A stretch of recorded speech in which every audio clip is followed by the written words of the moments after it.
എങ്ങനെയാണ് interview questions handle ചെയ്യേണ്ടത് ഒരു സെക്യൂർ ജോബിന് വേണ്ടിയിട്ട്?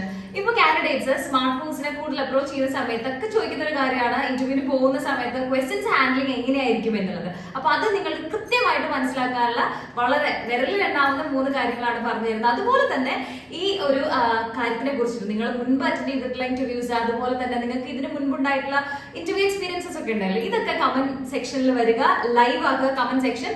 അതുപോലെ തന്നെ നിങ്ങളുടെ ഒപ്പീനിയൻസ് തന്നെയാണ് മറ്റുള്ളവർക്കുള്ള ഒരു ലെസൺ എന്ന് പറയുന്നത്. സ്മാർട്ട് മൂവ്സ് എന്ന് പറയുന്നത് ഒരു HR റിക്രൂട്ട്മെന്റ് ഫേം ആണ്. അപ്പൊ യൂഷ്വലി നിങ്ങൾ ഹാഫ് സാലറി പോലത്തെ വലിയ ചാർജസ് ഒന്നും ഇല്ലാതെ 1250 രൂപയുടെ രജിസ്ട്രേഷൻ എമൗണ്ട് മാത്രം പേ ചെയ്തുകൊണ്ട് ഒരു വർഷത്തേക്കുള്ള വാലിഡിറ്റിയോട് കൂടിയിട്ട് നിങ്ങൾക്ക് എല്ലാ ദിവസവും നിങ്ങളുടെ വാട്സപ്പിലൂടെ തന്നെ വേക്കൻസി അപ്ഡേറ്റുകൾ അറിയാനായിട്ട് പറ്റുന്നു എന്നുള്ളത് ഒരു വലിയ കാര്യം തന്നെയാണ്. അതുകൊണ്ട് തന്നെ താഴെ കൊടുത്തിരിക്കുന്ന ഈ നമ്പറിലേക്ക് നിങ്ങളുടെ CV ഷെയർ ചെയ്യുക. അപ്പൊ വൺസ് അഗൈൻ നമ്മുടെ ഈ ഒരു ടോപ്പിക് എന്ന് പറയുന്നത്, നിങ്ങൾ ഒരു ഇന്റർവ്യൂ കോൾ അല്ലെങ്കിൽ ഒരു ഇന്റർവ്യൂവിന് വേണ്ടി അപ്ലൈ ചെയ്യുന്ന സമയത്ത് ബേസിക്കലി എങ്ങനെയാണ് ഈ ഇന്റർവ്യൂ ക്വസ്റ്റ്യൻസിനെ ഹാൻഡിൽ ചെയ്യാന്നുള്ളതാണ്. അതായത് ഒരു സെക്യൂർ ആയിട്ടുള്ള ഒരു ജോബിൽ നിങ്ങൾക്ക് എത്തുക എന്നൊരു നിങ്ങൾക്ക് ഒരു ലക്ഷ്യമുണ്ട്. അപ്പൊ അങ്ങനെയാണെങ്കിൽ എങ്ങനെയാണ് ഇതിനെ ഒന്ന് ഹാൻഡിൽ ചെയ്യേണ്ടത് എന്നുള്ളത് നോട്ട് ചെയ്യുകയാണെങ്കിൽ അത്രയും നല്ലത്. ഫസ്റ്റ് കാര്യം എന്ന് പറഞ്ഞു കഴിഞ്ഞാൽ സ്മൈൽ ഇസ് ദ കീ. ആദ്യം തന്നെ നിങ്ങൾ ഒരാളെ ഫസ്റ്റ് ആയിട്ട് കാണുന്നു, അവിടെ നിങ്ങൾക്കൊരു ജോബ് എന്നൊരു ലക്ഷ്യവും ഉണ്ട്. അപ്പൊ അതുകൊണ്ട് തന്നെ നിങ്ങൾ മേ ബി പാനിക് ആയിരിക്കാം, ടെൻഷൻ ആയിരിക്കാം, അവരെ അറിയാത്തത് കൊണ്ടുള്ള ഒരു സ്ട്രേഞ്ചസ് ഉണ്ടായിരിക്കാം.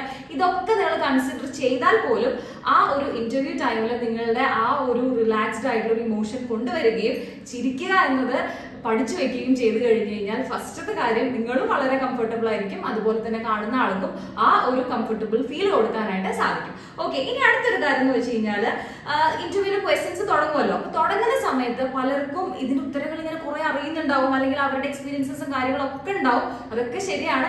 എന്നിരുന്നാൽ പോലും ലിസൺ, ആദ്യം അത് കേൾക്കൂ. ഇത് കേട്ടതിന് ശേഷം മാത്രമാണ് ഒരു റിപ്ലൈ കൊടുക്കേണ്ടത്. അതിന് മുന്നേ തിക്കും തിരക്ക് കൂട്ടുകയോ അല്ലെങ്കിൽ നമ്മൾ ശ്രദ്ധിക്കാതെ വേറെ എന്തെങ്കിലും അവരുടെ ഇൻഫ്രാസ്ട്രക്ചറോ അല്ലെങ്കിൽ എത്ര പേര് അതിൽ കൂടെ പോയി അതല്ല, മറിച്ച് നിങ്ങൾ ഇന്റർവ്യൂവിലാണ്. So just listen first and give reply.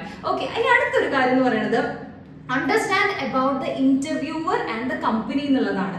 അതായത് ഈ ഒരു ഇന്റർവ്യൂ കണ്ടക്ട് ചെയ്യുന്ന സമയത്ത് ഒരു പെരിഫറൽ നോളജ് ആയിരിക്കും നിങ്ങൾക്ക് കിട്ടുന്നുണ്ടാവും. ഒരു ഷോർട്ട് സ്പാൻ ഓഫ് ടൈമിനകത്ത് ഇന്റർവ്യൂവറിനെ കുറിച്ച് ഒത്തിരി ഡീറ്റെയിൽസിലേക്ക് പോകാൻ കഴിഞ്ഞില്ലെങ്കിൽ അറ്റ്ലീസ്റ്റ് നിങ്ങൾക്ക് ആ വ്യക്തിയുടെ ഡെസിഗ്നേഷനോ അല്ലെങ്കിൽ ആ വ്യക്തി ആ കമ്പനിയുടെ ഏത് പോസ്റ്റിൽ ഇരിക്കുന്ന ആളാണ്, ഇതൊക്കെ ഒന്ന് അറിഞ്ഞിരിക്കാനായിട്ട് എല്ലാ കാൻഡിഡേറ്റ്സിനും പോസിബിൾ ആണ്. ഇത്തിരി സ്കിൽഫുള്ളി ചെയ്ത് കഴിഞ്ഞാൽ, ഇത്തിരി സ്മാർട്ട് ആയിട്ടൊക്കെ ചെയ്ത് കഴിഞ്ഞാൽ അത് പോസിബിൾ ആയിട്ടുള്ള കാര്യമാണ്. അപ്പൊ just understand about the interviewer, അതുപോലെ തന്നെ കമ്പനിയെ കുറിച്ച്. അതെപ്പോഴും എല്ലാ വീഡിയോസിലും നമ്മൾ പറയാറുണ്ട്, കമ്പനിയെ കുറിച്ച് ഒന്ന് മനസ്സിലാക്കുക, റെഫർ ചെയ്യുക എന്നുള്ളതൊക്കെ. അപ്പൊ ഈ ഒരു രീതിയിൽ ഇന്റർവ്യൂവറിനെ കുറിച്ച് മനസ്സിലാക്കി കഴിഞ്ഞു കഴിഞ്ഞാൽ നിങ്ങളുടെ റിപ്ലൈസിന് അങ്ങനെ ഒരു കോമൺ സെൻസ് ഉണ്ടാവുകയും അത് കേൾക്കുന്ന ആളെ സംബന്ധിച്ച് ഫസ്റ്റ് ഇംപ്രഷനിൽ നിങ്ങൾ പറഞ്ഞ ഉത്തരങ്ങളൊക്കെ തന്നെ കൺവിൻസിംഗ് ആയിട്ട് വരികയും ചെയ്തു. അപ്പൊ ഈ 3 കാര്യങ്ങൾ ഇത്ര തന്നെയാണ്. ഒന്നുകൂടെ നിങ്ങൾക്ക് വേണ്ടിയിട്ട് പറയാം.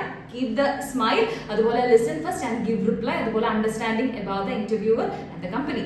ഓക്കെ, അപ്പൊ വൺസ് അഗൈൻ നമ്മുടെ സ്മാർട്ട് മൂവ്സ് എന്ന് പറയുന്നത് ഒരു HR റിക്രൂട്ട്മെന്റ് ഫേം ആണ്. അപ്പൊ യൂഷ്വലി നിങ്ങൾക്ക് ഒത്തിരി ജോബ് റിക്വയർമെന്റ്സ് ഉണ്ടായിരിക്കും. അപ്പൊ അതിനെ സപ്പോർട്ട് ചെയ്യുന്നതിന് വേണ്ടിയിട്ടുള്ള ഒരു സിസ്റ്റം തന്നെയാണ് സ്മാർട്ട് മൂവ്സിൽ ഡെവലപ്പ് ചെയ്തിരിക്കുന്നത്. അതുകൊണ്ട് തന്നെ നമുക്ക് താഴെ കൊടുത്തിരിക്കുന്ന ഈ ഒരു കോൺടാക്ട് നമ്പറിലേക്ക് നിങ്ങളുടെ CV ഷെയർ ചെയ്യുന്നതിനോടൊപ്പം തന്നെ നിങ്ങളുടെ ഫ്രണ്ട്സിനൊക്കെ വീഡിയോ ഷെയർ ചെയ്യുകയും, അതുപോലെ തന്നെ ഇൻസ്റ്റാഗ്രാമിലാണെങ്കിൽ ഫോളോ ചെയ്യുക, അതുപോലെ തന്നെ യൂട്യൂബിലാണെങ്കിൽ ചാനൽ സബ്സ്ക്രൈബ് ചെയ്യുക. ആൻഡ് നിങ്ങളുടെ കമന്റ് സെക്ഷൻ, അതിന് വേണ്ടി തന്നെയാണ് എപ്പോഴും നമ്മൾ ഫോക്കസ് കൊടുക്കുന്നത്. നിങ്ങളുടെ എക്സ്പീരിയൻസസും നിങ്ങളുടെ റിവ്യൂസും എല്ലാം കമന്റ് സെക്ഷനിൽ ലൈവ് ആകട്ടെ. And wishing you all the very best. Thank you so much.